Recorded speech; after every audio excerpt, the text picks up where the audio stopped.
The room was suffocating, the air heavy with betrayal. Zane Wilson stood motionless as his boss, Daniel, delivered the verdict: clear your desk by end of day. No warning, no gratitude, just a sterile dismissal after 17 years of devotion to Meridian Technologies. In that moment, the Columbus office's glass walls seemed to close in, amplifying the silence that followed. Vanessa from HR slid a termination letter across the table, her eyes fixed on the floor, as if ashamed to witness the execution. But what they didn't know was the secret Zane carried, a truth so explosive it could unravel the company's very foundation. At 54, Zane was the invisible pillar of Meridian's IT department. From the clattering dial-up modems of the early days to the sleek cloud systems of today, he'd been the steady hand guiding the company through digital storms, data breaches, server crashes, acquisition chaos. He worked weekends, holidays, never asking for praise, his loyalty woven into every line of code he wrote. Yet, on this Monday morning, that loyalty was discarded like outdated hardware. For weeks he'd felt the shift, secretive huddles behind closed doors, his system access quietly restricted, colleagues' glances darting away in the break room. Now the truth hit. Meridian had no use for him anymore. Zane didn't flinch. "I understand," he said, his voice a low rumble, and walked out, the weight of 17 years in his steps. In his hands, a small box of belongings hid a power no one suspected, the keys to Meridian's darkest secrets. They saw him as a relic, a quiet IT veteran easily replaced by younger faces with flashier degrees. They were wrong. In the next 48 hours, Zane would wield his knowledge like a blade, exposing greed and deceit at the company's core.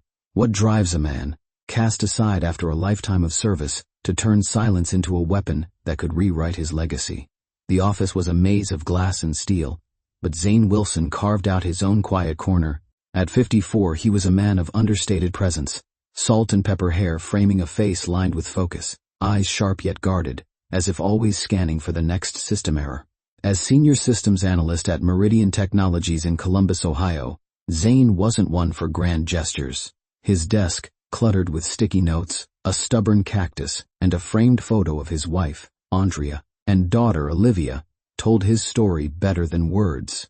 The cactus, a gift from a long-gone intern, had survived 17 years under fluorescent lights. Much like Zane himself, he valued stability, believed in loyalty, and saw his work as a pact with honor. To him, every server he fixed, every crisis he averted, was a brick in the foundation of a company he'd helped build. Outside work, Zane was a creature of routine. He rose at 5:30 a.m., brewed coffee strong enough to wake the dead, and drove his aging sedan to Meridian, the Columbus skyline a familiar backdrop. Home was a modest 2-story in the suburbs, where he and Andrea had raised Olivia. Andrea, a retired teacher with a laugh that could melt tension, was his anchor. She'd read his silences for 19 years, knowing when to push and when to let him be. Olivia, now 23 and in grad school, was their pride. Her voice filled their evenings with calls about research papers and city adventures. The house held memories: Olivia's finger-painted art on the fridge, summer barbecues, the creak of the porch swing where Zane and Andrea planned their future. Zane wasn't loud or showy, but his quiet strength held his world together. He'd turned down offers from rivals, TechWave, Cyberpeak, because Meridian was more than a job, it was his legacy. Yet, beneath his steady exterior, a question lingered. Was loyalty enough in a world that rewarded flash over substance? Zane's journey with Meridian began when the company was a scrappy startup, housed in a 2-floor business park with flickering lights and dreams bigger than its budget. Olivia was in kindergarten then, her backpack bigger than her ambitions. Zane joined as a junior analyst, his knack for untangling code earning him a reputation as the go-to fixer. Over 17 years he became the company's spine. He trained dozens of coders, from wide-eyed interns to cocky graduates, teaching them to respect the systems he'd built from scratch. He saved Meridian through 3 acquisitions, countless server crashes, and a 2018 cyber attack that nearly tanked the stock. While CEOs cycled through and executives claimed glory, Zane worked weekends, holidays, his name rarely in the spotlight. He didn't mind. Recognition wasn't his currency. But a deeper wound shaped him. 10 years ago, his father, a factory worker who lived by grit and principle, passed away. His final lesson haunted Zane. Loyalty is a double-edged sword, son. Give it, but guard your heart. Zane had nodded, but Meridian became his exception. He poured himself into the company, believing his work would outlast the churn of corporate games. Andrea teased he was married to the servers, and he'd laugh, but part of him wondered if she was right. The pain of his father's absence lingered, a quiet ache that surfaced in moments of doubt. Had he given too much to a place that might not value him? As Meridian grew into a 12-story giant, Zane remained the constant, the man who knew every wire, every workaround. But lately, he felt the ground shifting beneath him, a premonition he couldn't shake. Meridian's polished headquarters buzzed with ambition, but under the surface, cracks were forming. Zane noticed the changes 6 months ago. Daniel, his boss, a young MBA with a penchant for buzzwords like digital transformation, started sidelining him.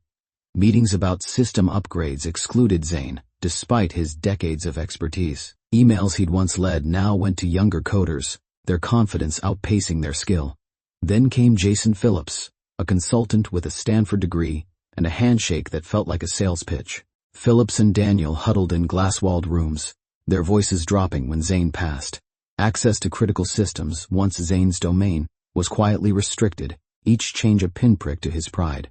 He tried to adapt, offering insights to Daniel, but his suggestions were met with curt nods or outright dismissal.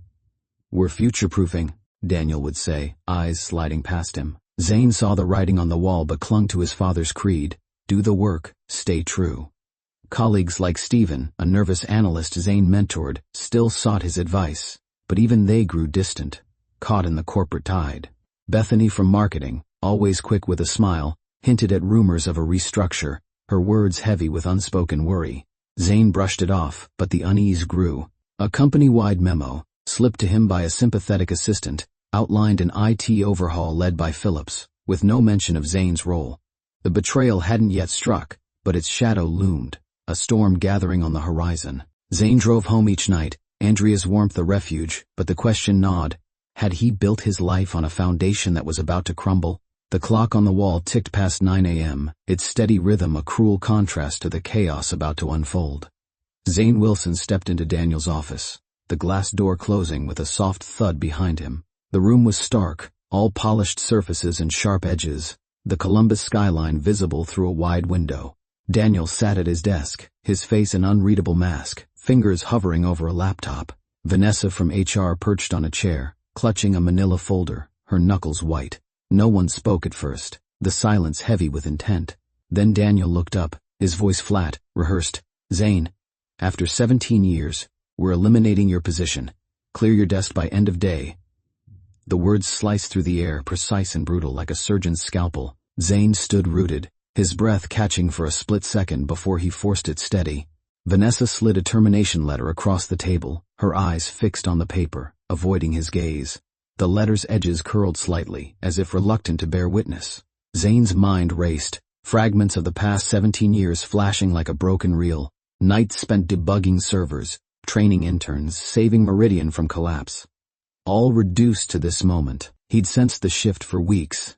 Daniel's closed-door meetings with Jason Phillips, the new consultant, the subtle restrictions on his system access, the way colleagues like Stephen hesitated before speaking. But nothing had prepared him for the cold finality of this. His hands, steady from years of typing code, clenched briefly at his sides, then relaxed. He wouldn't give them the satisfaction of a reaction. "I understand," he said, his voice low, almost a whisper, but firm.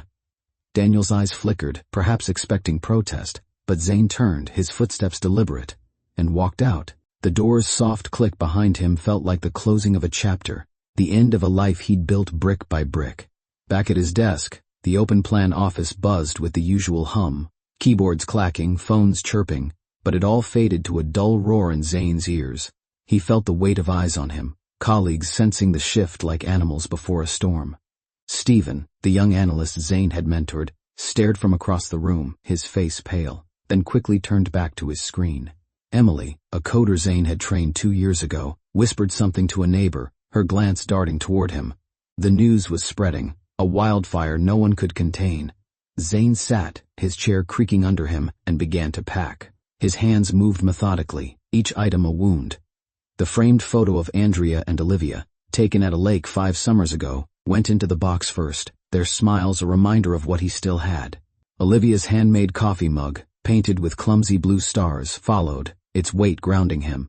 The cactus, a stubborn survivor of 17 years, was last, its spines a quiet defiance. Bethany from marketing approached, her steps hesitant, her voice trembling with indignation.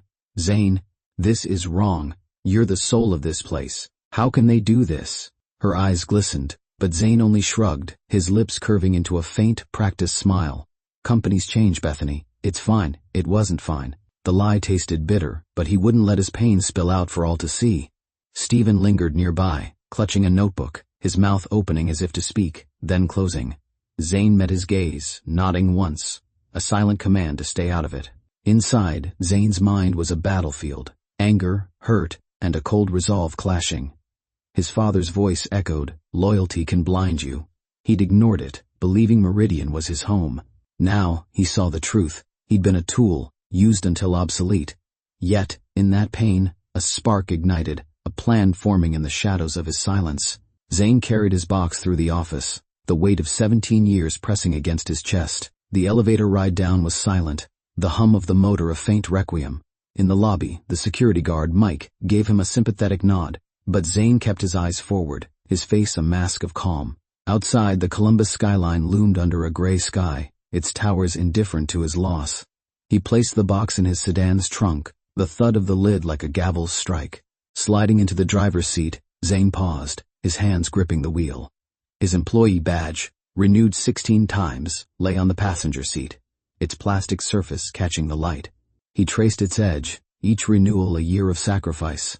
Late nights, missed dinners. Olivia's school plays watched on video instead of in person.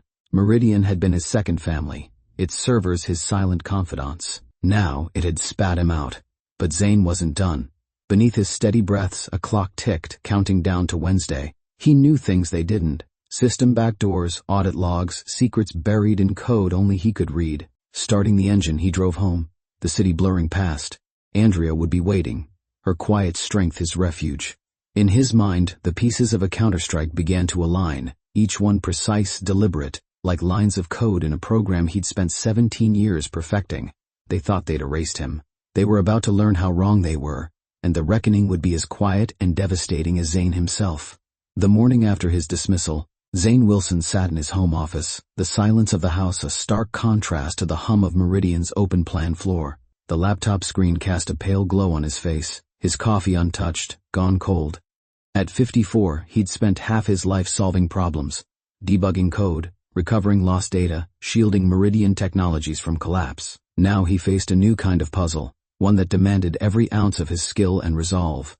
His fingers hesitated over the keyboard, then moved with purpose, unlocking a drawer to retrieve 3 USB drives, each sealed in an anti-static bag. These weren't just backups, they were his insurance, created years ago when Meridian's legal team demanded an insider threat audit system. Zane, ever meticulous, had kept off-site copies, approved but forgotten by the company. His father's words rang in his mind, "Always have a fail-safe, son." He plugged in the first drive, launching a custom analytics tool he'd coded in 2015, its interface clunky but reliable. The screen filled with system logs, millions of lines tracking every action in Meridian's network. Zane filtered for the past 6 months, when the first signs of betrayal emerged, restricted access, sidelined projects, Daniel's evasive glances. A pattern caught his eye. Recurring payments to Apex Solutions Group, a vendor he didn't recognize. The numbers were staggering. $1.8 million over 18 months, each transaction approved by CFO Brian Wilcox. Zane leaned forward, his pulse quickening, scribbling dates and amounts on a notepad. "This isn't a glitch," he muttered, his voice low in the empty room. Switching to a private browser, he accessed Ohio's business registry. Apex Solutions Group, founded last year, listed a UPS store as its address. The owner, Thomas Wilcox, Brian's brother-in-law, confirmed by a quick LinkedIn search. Zane's breath steadied, but his mind raced. This wasn't an oversight, it was a calculated scheme, and he was only scratching the surface. He saved the data to an encrypted folder, the first piece of a puzzle that could bring Meridian to its knees. Zane's investigation deepened as the morning stretched into afternoon, the quiet of his home office broken only by the soft click of his keyboard. He accessed Meridian's internal email system through a high-level admin account he created for emergencies, never revoked due to the new IT team's carelessness. Searching Apex, he uncovered a thread between Brian and Daniel. their words cloaked in corporate jargon, supplemental funding, discrete allocation, but damning in their clarity. One email from Daniel stood out: prioritize Apex, I'll handle the fallout. Zane's jaw tightened as he archived each message, his fingers moving with the precision of a surgeon. He needed more than emails. Turning to the financial system, where he'd designed audit protocols a decade ago, he ran a reconciliation report, cross-referencing Apex payments with software license renewals. The results were chilling. Each transaction was inflated by 15 to 20%, subtle enough to evade casual audits, lucrative enough to siphon millions. He printed the report, red ink circling the discrepancies like bloodstains. A memory surfaced, sharp and painful. 3 years ago, Brian had asked Zane to investigate odd financial activity. Zane had caught a junior manager's unauthorized access, saving Brian's reputation. Brian's gratitude, a bottle of Merlot, a firm handshake, "I owe you, Zane," now felt like a mockery. His phone buzzed, pulling him back. Stephen, the young analyst he'd mentored, texted, "They're saying you sent an email about fraud. Phillips is tearing through your files. What's going on?" Zane's lips curved faintly. Stephen, nervous but loyal, was a wild card. He replied, "Stay out of it. Watch." Stephen texted again, insistent, "Meet me at the coffee shop, 2 p.m. I've got something." Zane agreed, wary of a trap, but drove to the cafe. Stephen, pale and clutching a USB, whispered, "Phillips told me to wipe access logs. I didn't. This has Apex payments and his emails to Brian." Zane nodded, masking his shock. Stephen, once terrified of meetings, was now his ally. "Good work," Zane said. "Lay low." The drive home was a blur, Stephen's courage a spark in the gathering storm. Back in his office, Zane plugged in Stephen's USB, his heart pounding as he opened the files. Phillips's emails confirmed he knew about Apex and had tried erasing evidence, each message a nail in the coffin of Meridian's leadership. But the real blow came with a revelation. Jason Phillips had been Zane's intern a decade ago, a nervous kid with big dreams. Zane had written his Stanford recommendation, believing in his potential. Now Phillips was betraying him for a corner office, his ambition a blade in Zane's back. The pain was visceral, a reminder of his father's warning. "Guard your heart." Zane pushed it down, focusing on the data. He opened the second USB, pulling records from 3 years prior. Another vendor appeared, Lakeside Business Solutions, paid $3.4 million for consulting. Its owner was Patricia Wilcox, Brian's wife. The pattern crystallized: shell companies, inflated contracts, profits split among insiders. The total damage, $5.2 million over 3 years. Zane backed up everything to an external drive and a secure cloud, his hands steady despite the rage simmering beneath. He accessed internal security cameras he'd installed, finding footage of late-night meetings between Brian and Daniel in unlogged conference rooms. A blurry clip showed Brian handing Phillips an envelope, the exchange furtive, damning. Zane saved it, time-stamped. System logs revealed Brian granting himself extra financial approval rights when Apex payments began. Another lead emerged, an email from Emily, a former colleague who'd left Meridian. "Heard you're out," she wrote. "Check the 2022 vendor audits." Something was off. Zane dug, finding Lakeside's padded invoices buried in neglected reports. He thanked Emily, adding the data to his growing arsenal. Each discovery was a brick in the wall of evidence, but Zane needed to be unassailable. The betrayal wasn't just personal, it was a cancer in the company he'd given his life to, and he was determined to cut it out. Zane knew evidence alone wasn't enough, he needed allies to wield it. As dusk settled over Columbus, he sat back, the weight of his findings pressing against him. He contacted Karen Mitchell, a former Meridian lawyer, via an encrypted call, sending a summary of his discoveries. "This is explosive, Zane," Karen said, her voice taut. "Target the board, not the police for now. They'll act to avoid a scandal." She agreed to advise, her legal mind a shield for Zane's next moves. He thought of Robert Chen, a board member he'd worked with during a security overhaul years ago. Robert had a reputation for reading every audit report, asking questions others dodged. Zane texted him, "Need to meet." "Urgent." Robert replied within minutes. "River Park, 3 p.m. tomorrow." Zane felt a flicker of hope, but he knew the risks. One wrong step, and his evidence could be buried, his family targeted. He cross-referenced every file, ensuring no detail was overlooked. The Apex payments, Lakeside's invoices, Phillips's emails, Daniel's complicity, Brian's greed. It was a house of cards, and Zane held the match. Andrea knocked softly, sensing his focus. "You okay?" she asked, her eyes searching his. Zane nodded, but his mind was elsewhere, mapping the battlefield. His father's voice returned, "Protect what's right." Zane wasn't just fighting for himself. He was honoring a promise, a legacy. By Wednesday, he'd have enough to shake Meridian to its core, but he needed precision, not haste. He closed his laptop, the screen's glow fading, and stood, ready to meet Robert and set the stage for a reckoning that would echo far beyond the walls of his quiet home. Zane Wilson sat at his desk, the dim light of his home office casting long shadows across the spread of evidence before him. It was Wednesday morning, and the weight of his discoveries pressed against his chest like a physical force. Papers covered the table, printed financial reports marked with red ink, screenshots of incriminating emails, time-stamped camera stills, and handwritten notes mapping the $5.2 million fraud he'd uncovered. At 54, Zane had spent 17 years solving Meridian Technologies' problems, but this was different. This was personal. His fingers, steady from decades of typing code, sorted the evidence into 3 categories. Direct proof tying CFO Brian Wilcox to Apex Solutions. Group and Lakeside Business Solutions. Indirect proof implicating his boss Daniel and consultant Jason Phillips, and supporting data from system logs and security footage. Each piece was a bullet, and Zane was loading the chamber. He opened his laptop, drafting a 25-page report with surgical precision. The executive summary was blunt. $5.2 million embezzled through shell companies, orchestrated by Brian Wilcox, enabled by Daniel and Jason Phillips. Spreadsheets detailed inflated payments, emails exposed collusion, and business registrations linked the companies to Brian's family. Zane printed the report, its pages heavy in his hands, and sealed it with a USB drive in an envelope.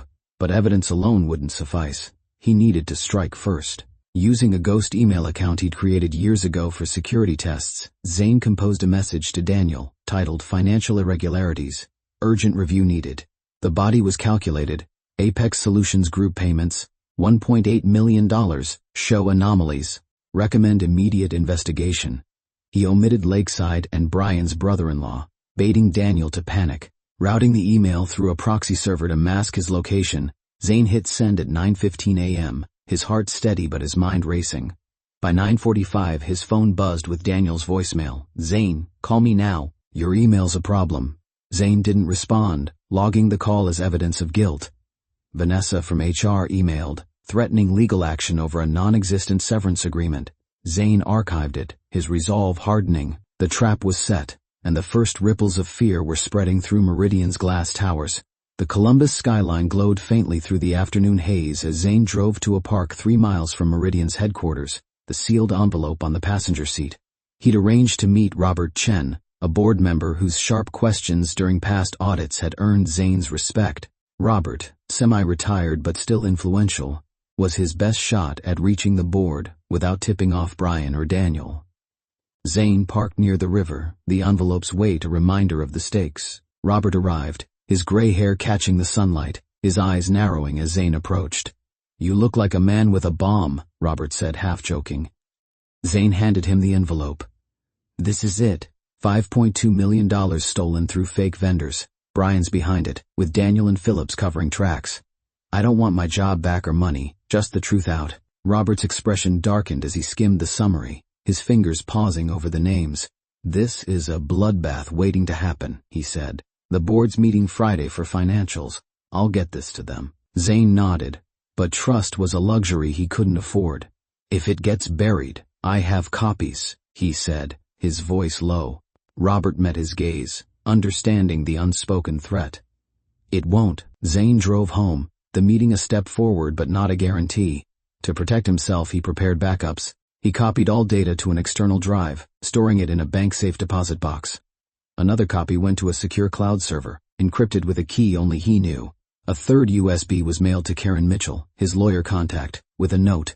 "If I go silent, send this to SEC, IRS, and media." Andrea watched him from the doorway, her brow furrowed. "You're playing a dangerous game," she said softly. Zane touched her hand, his voice steady. "It's the only game they left me." Back at his desk, he scheduled an auto email to every board member for 8 a.m. Friday, attaching the full report with the subject, "Before Q2 bonuses, read this." Sent via an offshore server, it was untraceable. Zane leaned back, the pieces aligning, but the board was only half the battlefield. He needed to outmaneuver his enemies closer to home. As evening fell, Zane's phone buzzed with another call from Brian, his voice smoother now, offering a private meeting to clear misunderstandings. Zane declined, but the call confirmed Brian's desperation. Karen Mitchell, reached via encrypted call, was his next move. "You've got enough to sink them," she said, reviewing his summary. "But the board's your best bet. They'll act to avoid a public mess. Keep your evidence locked tight." Zane agreed, but Brian's call had raised his guard. He contacted Liam, a tech expert he'd met at a cybersecurity conference, to fortify his cloud backups with military-grade encryption. "This is some spy-level stuff," Liam said, half impressed. "Watch your tail." The warning proved prescient. Driving to the bank, Zane noticed a black SUV tailing him. Phillips, he suspected, desperate to intimidate. Zane took a detour through side streets, losing the car, but the encounter sharpened his focus. Back home, Stephen texted, "Found more." Phillips tried deleting old files, recovered emails to Daniel. Zane must go before he digs deeper. Zane's breath caught. Phillips had orchestrated his firing. Stephen's USB, delivered at a late-night diner, contained emails proving Phillips knew about Apex and pushed Zane's exit to protect the scheme. "You're a hero, Stephen," Zane said, his voice firm. "Stay out of sight." The betrayal stung. Phillips, the intern Zane had championed, now a traitor. But Zane channeled the pain into strategy. He added Stephen's data to his report, cross-referencing it with camera footage of Phillips meeting Brian. Karen advised a legal defense, citing Zane's audit rights under Meridian policy. "If they come for you, we're ready," she said. Zane also ceded a vague tip to a local reporter about Meridian financial issues, planting pressure without exposing his hand. Phillips texted, pleading, "Zane, I was forced. Let's talk." Zane deleted it, his resolve ironclad. The board, the media, his backups. Every angle was covered, but the fight was far from over. Thursday night, Zane sat alone, the house quiet except for the hum of his laptop. He reviewed every detail, his mind a chessboard. Scenario 1, the board ignores him, and he escalates to regulators. Scenario 2, Brian flees and Karen alerts the FBI. Scenario 3, Meridian sues, and Zane counters with Karen's legal draft. He monitored internal emails remotely, catching Daniel frantically deleting Apex files. Zane saved the attempts, adding them to his arsenal. At the bank, he updated his safe deposit box with new footage. Brian leaving with a suitcase, a flight risk. Zane called Karen, "If he runs, move fast." She agreed, her voice steady. Back home, Zane stood by Olivia's photo, her smile a reminder of why he fought. His father's voice echoed, "Protect what's right." Zane wasn't seeking revenge, just justice, cold and precise. He finalized the auto email, its timer ticking down to Friday's explosion. A test leak to a board ally confirmed the board was rattled. Robert texting, "Your tip stirred a hornet's nest." Zane smiled faintly. The plan a fortress. He walked to the porch, Andrea joining him, her hand in his. "Whatever happens," she said, "we're in this together." Zane nodded, his gaze on the stars. The trap was set, the evidence unbreakable. By morning, Meridian would face a reckoning, and Zane's silence would roar louder than any outburst. He was ready. Every move calculated, every outcome anticipated. A quiet warrior in a war he'd already begun to win. Friday morning broke over Columbus with a crisp dawn, but in the towering glass headquarters of Meridian Technologies, a storm was about to erupt. At exactly 8 a.m., Zane Wilson's auto-scheduled email landed in the inboxes of every board member. Its subject line, "A quiet detonation before Q2 bonuses. Read this." Attached was his 25-page report, a meticulously crafted indictment of a $5.2 million fraud orchestrated by CFO Brian Wilcox, enabled by IT Director Daniel, and abetted by consultant Jason Phillips. The words were clinical, the evidence overwhelming. Spreadsheets of inflated payments to Apex Solutions Group and Lakeside Business Solutions.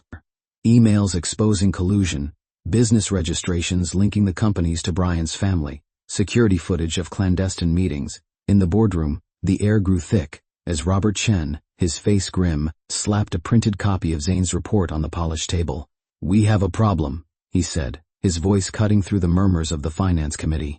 Board members, expecting a routine approval of quarterly bonuses, flipped through the pages, their expressions shifting from confusion to horror. Brian, seated at the table's end, froze, his tie suddenly too tight, his fingers twitching.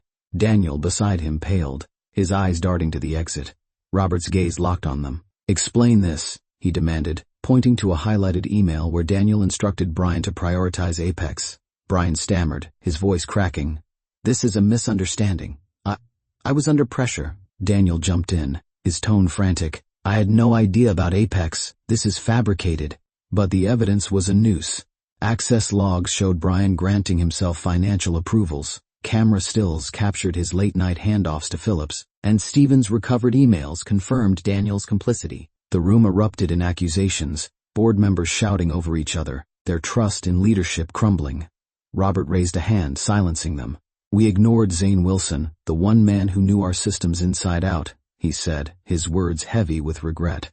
"Now, we pay the price." Outside, the Columbus skyline stood indifferent, but inside, Meridian's foundation shook, Zane's silent strike hitting its mark with devastating precision. The boardroom chaos spilled into action as the truth took hold. Brian, his face ashen, tried to deflect, pointing at Daniel. "He pushed me into this. I had no choice." The lie collapsed under the weight of Zane's evidence. Emails where Brian outlined Apex's payment structure, registrations naming his brother-in-law and wife. Daniel, sweating through his suit, shouted, "I'm being framed!" I approved what Brian told me, but his own words betrayed him, captured in messages urging secrecy. Jason Phillips, silent until now, stood abruptly, his chair scraping the floor. "I need air," he muttered, bolting for the door. He didn't get far. Security, alerted by Robert, detained him in the lobby, where Columbus police waited. Tipped off by an anonymous call Zane had arranged through Karen Mitchell, the board, now in full crisis mode, voted unanimously to suspend Brian, Daniel, and Phillips pending investigation. By 9:32 a.m., Stephen texted Zane, "Police are here." Wilcox and Daniel in conference rooms, questioned. Phillips looked sick. "What did you do?" Zane didn't reply, his focus elsewhere. Local news outlets, seated by Zane's vague tip, broke the story online. Meridian Technologies execs probed for multi-million fraud. Reporters gathered outside the headquarters, their cameras flashing as police escorted Phillips to a cruiser, his tailored suit rumpled, his arrogance gone. Inside, forensic auditors, summoned by the board, began combing through financial records, confirming Zane's figures. $5.2 million siphoned through shell companies over 3 years. The FBI arrived by 10 a.m., their presence a death knell for Meridian's leadership. Board members, shaken, whispered about damage control, but Robert Chen was resolute. "We nearly lost everything," he told them, "because we undervalued the one person who saw it all." The fallout was swift. Stock prices dipped, shareholders demanded answers, and Meridian's reputation teetered. Zane's report, a quiet masterpiece of precision, had ignited a firestorm, and the men who betrayed him were now trapped in its flames. Their empire of greed collapsing under the weight of truth. 20 miles away, Zane sat in a nondescript diner, a cup of black coffee cooling before him. His laptop, connected to a secure VPN, displayed a hacked feed from Meridian's internal messaging system, a backdoor he'd left open years ago. Messages flew between executives, a chaotic symphony of panic. "Wilcox is done," one read. "Daniel's denying everything," another. Zane's face remained impassive, but his pulse quickened as he watched his plan unfold. His phone rang. Patricia Graves, Meridian's general counsel, her voice tight with urgency. "Mr. Wilson, we need you at headquarters immediately to discuss your report," she said. Zane leaned back, his tone calm, deliberate. "Everything I know is in those pages. If anything happens to me or my family, copies go to the SEC, IRS, and 3 news outlets." A long pause followed, Graves breathing audible. "The board is taking this seriously," she said finally. "Brian, Daniel, and Phillips are suspended. Auditors are verifying your claims." Zane nodded to himself, unsurprised. Another call came, an unknown number, but he recognized Brian's voice the moment it spoke. "Zane, you've got it wrong," Brian said, his composure fraying. "Let's meet, sort this out. I can make it worth your while." Zane's grip on the phone tightened, but his voice was ice. "You said you owed me, Brian. Now you'll pay for the rest of your life." He hung up, the words lingering like a verdict. Brian's offer, a desperate bribe, only confirmed his guilt. Zane sipped his coffee, the diner's hum grounding him. He wasn't reveling in the chaos, he was ensuring justice. His father's voice echoed, "Protect what's right." Through the diner's window, the world moved on, unaware of the seismic shift Zane had triggered. He closed his laptop, the feed still buzzing with Meridian's collapse, and waited. The final pieces were falling into place, and Zane remained the calm eye of the storm he'd unleashed. The aftermath unfolded with relentless speed, the boardroom's shock giving way to decisive action. By noon, Meridian's interim CEO, the former COO, issued a statement acknowledging serious financial irregularities and promising full cooperation with authorities. Brian, cornered by Zane's evidence, confessed to the board, hoping for leniency by implicating Daniel. "He pressured me," Brian claimed, but the email showed he'd initiated the scheme, funneling millions to his family's shell companies. Daniel, defiant, hired a lawyer, denying involvement, but the recovered messages from Stephen's USB painted him as a willing accomplice. Phillips, detained at the airport, claimed ignorance, insisting he was just a consultant, but his emails to Daniel, urging Zane's firing to protect the plan, sealed his fate. The board, horrified by the betrayal, authorized a full forensic audit, with early findings confirming Zane's $5.2 million estimate, potentially higher. Robert Chen called Zane at 2 p.m., his voice heavy with awe. "It's a bloodbath, Zane." Brian's talking, Daniel's flailing, "Phillips is done. The board wants you back. Not just your old role, a new one, reporting to us." Zane listened, his expression unreadable. "I'll think about it," he said, hanging up. Outside the diner, news vans multiplied, their headlines flashing across Zane's phone. "Meridian scandal rocks Columbus." The public outcry grew, shareholders demanding resignations, but Zane's role remained hidden, a ghost in the machine. Stephen texted again, "They're calling you a legend here. How'd you do it?" Zane didn't reply, but a faint smile touched his lips. He'd done what he always did, identified vulnerabilities, implemented solutions. The board's offer was tempting, but Zane wasn't ready to decide. For now he'd won, not with shouts or fists, but with the quiet power of truth. His father's lesson held, loyalty might cut, but justice healed. As the diner's neon sign flickered, Zane stood, ready to drive home to Andrea, his silent victory echoing louder than Meridian's fall. Friday morning broke over Columbus with a crisp clarity, the city's skyline gleaming under a pale sky.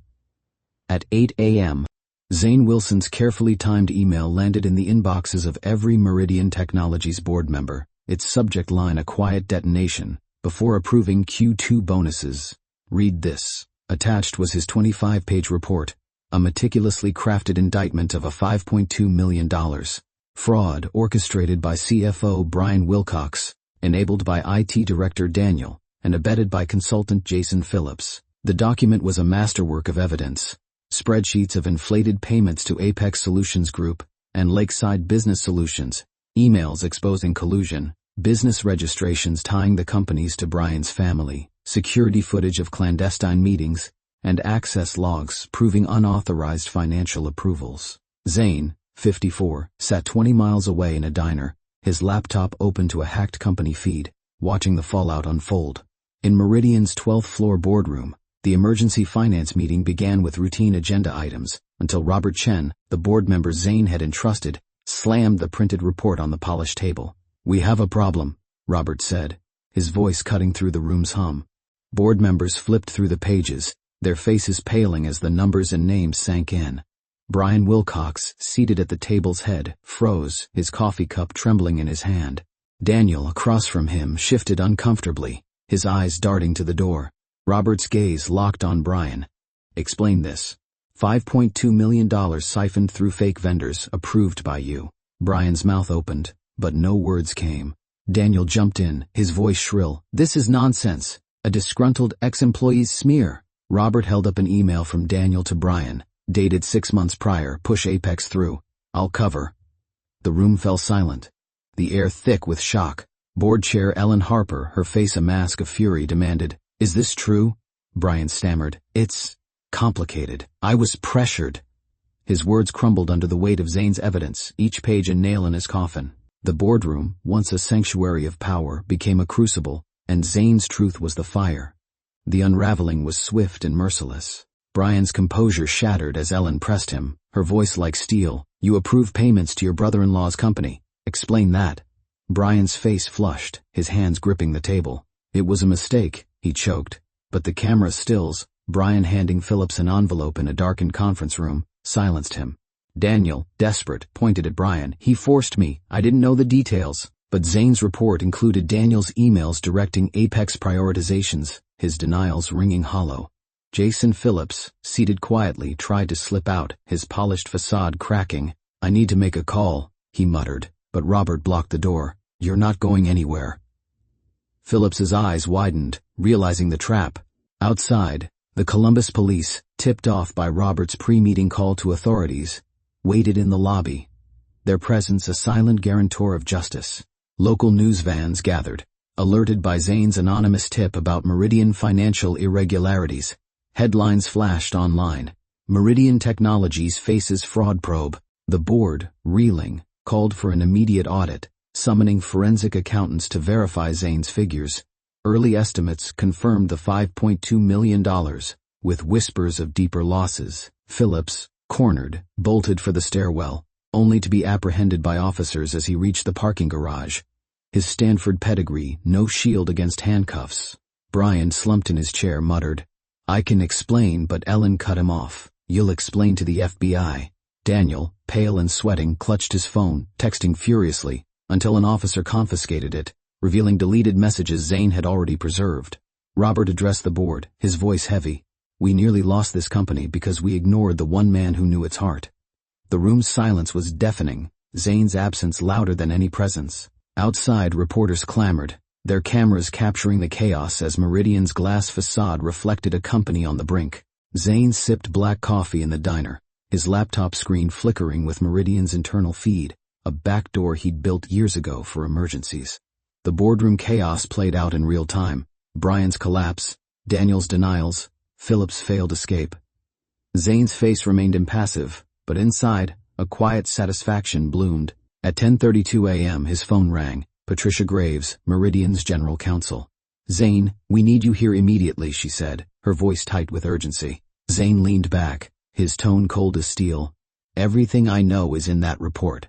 If anything happens to me or my family, copies go to the SEC, IRS, and 3 news outlets. Patricia's silence stretched, then she spoke, measured. The board's taking this seriously. Brian, Daniel, and Phillips are suspended pending investigation. Zane nodded to himself, the first domino fallen. Minutes later, Brian called, his voice a mix of panic and bravado. Zane, you've got it wrong. Let's meet, clear this up. I can make it worth your while. Zane's response was a blade. You said you owed me, Brian. Now you'll pay for the rest of your life. Brian's sharp intake of breath was audible before the line went dead. Zane set the phone down, his pulse steady. He wasn't gloating. Triumph wasn't his goal. Justice was, and it was unfolding exactly as he'd planned. Stephen texted, frantic, police are here. Brian and Daniel in conference rooms. Phillips looked sick. What did you do? Zane didn't reply, but his lips curved faintly. The diner's hum faded as he watched the feed, the board's shock morphing into resolve. Andrea's words from the night before echoed, we're in this together. Zane's fight wasn't just for himself, it was for her, for Olivia, for the 17 years he'd given to a company that tried to erase him. His silence had spoken, and Meridian was listening. The aftermath was a cascade of consequences, each one a testament to Zane's precision. By noon, the board issued an internal memo, obtained by Zane through his feed. Brian, Daniel, and Phillips were on administrative leave, effective immediately. Forensic accountants, arriving early, validated Zane's $5.2 million figure, with preliminary findings suggesting additional irregularities stretching back years. The FBI, now formally involved, seized Brian's office, their agents carting away files as employees whispered in the halls. News outlets escalated coverage, with one headline blaring, Meridian execs face criminal charges in multi-million fraud. Robert Chen called Zane at 2 p.m., his voice weary but resolute. It's a bloodbath, Zane. Brian's confessing, trying to cut a deal. Daniel's denying everything, but the evidence is ironclad. Phillips claims he was just a consultant, but no one's buying it. Zane listened, his gaze fixed on the diner's window, Columbus's skyline, a distant reminder of his battleground. The board wants you back, Robert added. Not your old role, a new one, reporting to us. Zane said nothing, the offer hanging in the air. He wasn't ready to decide, not yet. The victory wasn't in titles or paychecks, it was in the truth laid bare, the betrayers unmasked. Stephen texted again. "They're calling you a legend." Zane's faint smile returned, but his mind was already shifting to the future. His father's voice, steady as ever, whispered, "Protect what's right." Zane had done that, not with shouts or fists, but with the quiet power of knowledge. As the diner's waitress refilled his coffee, Zane closed his laptop, the feed dark. Meridian was in chaos, but he was at peace. A man who'd turned betrayal into a legacy that would echo long after the headlines faded. 6 months later, the Columbus skyline gleamed through the floor-to-ceiling windows of Zane Wilson's new corner office, a stark contrast to the cluttered desk he'd once called home. At 54, he sat as Meridian Technologies' Chief Information Security Officer, a role he'd negotiated with. Ironclad terms, full audit authority across all departments, an independent budget, and veto power over financial technology decisions. The title was new, but the weight of his 17 years at Meridian lingered in every decision he made. Zane had returned not out of loyalty but on his own terms, a quiet conqueror reshaping the company that had tried to erase him. His first act was a sweeping overhaul of Meridian's security protocols, plugging vulnerabilities he'd long warned about. He promoted Stephen, the shy analyst who'd risked his job to aid Zane, to lead daily IT operations. "You've got what it takes," Zane told him, his hand firm on Stephen's shoulder. Stephen's eyes lit up, a spark of confidence Zane had nurtured now blazing. The IT team, once fractured by Daniel's reign, rallied under Zane's steady hand, their respect palpable in the hushed conversations that paused when he entered the room. Meridian's board, chastened by the scandal, granted Zane's requests without debate. Their trust absolute after his exposé saved the company from financial ruin. The $5.2 million fraud, Brian Wilcox's scheme, enabled by Daniel and Jason Phillips, had been largely recovered, with forensic audits uncovering deeper irregularities that Zane's evidence had hinted at. Brian's guilty plea landed him a 7-year sentence, a deal struck for implicating others. Daniel, fighting charges, faced a losing battle against Zane's airtight documentation. Phillips, extradited from Brazil, awaited trial, his polished facade shattered. Zane didn't gloat. Justice wasn't about vengeance but restoration. As he reviewed a new security protocol, the cactus from his old desk sat on his windowsill, a survivor like him, its spines catching the October light. Meridian was healing, and Zane, once invisible, was now its guardian, his authority unchallenged, his legacy rewritten. Beyond the office, Zane's world had shifted, the chaos of his fight giving way to a quieter, richer life. He and Andrea rediscovered time, their evenings filled with walks through their suburban neighborhood, the crunch of leaves underfoot a reminder of seasons turning. Andrea, his rock through 19 years, had stood by him during the storm, her silent strength matching his own. One night as they sat on their porch swing, she squeezed his hand. "I'm proud of you," she said, her voice soft but fierce. "Not just for winning, but for staying you." Zane smiled, a rare warmth spreading through him. Olivia, now graduated from grad school, visited often, her laughter filling their home as it had in her childhood.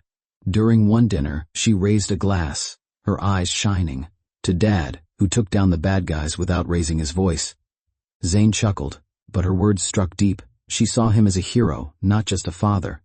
Colleagues too acknowledged his impact. Bethany from marketing slipped him a note. "You saved us, Zane. Thank you." Even Mike, the security guard, greeted him with newfound respect, his welcome back, Mr. Wilson carrying weight. Zane didn't seek the praise, but it grounded him, a reminder that his fight had rippled beyond the boardroom. The anger that had fueled him, Brian's betrayal, Philip's treachery, Daniel's complicity, had faded, replaced by a calm satisfaction. He hadn't forgiven them, but he'd let them go, their hold on him severed. At home, Zane found solace in small moments, Andrea's cooking, Olivia's stories, the creak of the porch swing. His life, once defined by Meridian servers, now balanced work with love. A harmony he hadn't known he'd lost. As he watched the sunset with Andrea, the Columbus skyline a distant glow, Zane felt whole, his heart no longer tethered to a company but to the family that had always been his true north. Zane stood in his office one evening, the city lights twinkling beyond his window, and opened his laptop. Meridian was stable, its wounds healing under his watch, but he needed to close the chapter. He logged into LinkedIn, his profile dormant for years, and typed a single post: "Don't let others define your worth. Especially when you hold both the key and the door." The words, simple but resonant, echoed his father's teachings. the man whose voice had guided him through the darkest days. Loyalty is a double-edged sword, his father had said, and Zane had learned its truth the hard way, but he'd also learned that silence could be a weapon, wielded with precision to right wrongs. The post spread quickly, former colleagues commenting with awe, strangers sharing it across networks. Legend, Stephen wrote, and Zane smiled, closing the laptop. He didn't need the world's applause, his victory was in the peace he'd found. A letter from Robert Chen lay on his desk, its words a final acknowledgement. Zane, you didn't just save Meridian, you reminded us what integrity means. Zane tucked it away, its weight light compared to the life he'd reclaimed. Driving home, the Columbus skyline faded in his rear view, no longer a symbol of sacrifice but of triumph.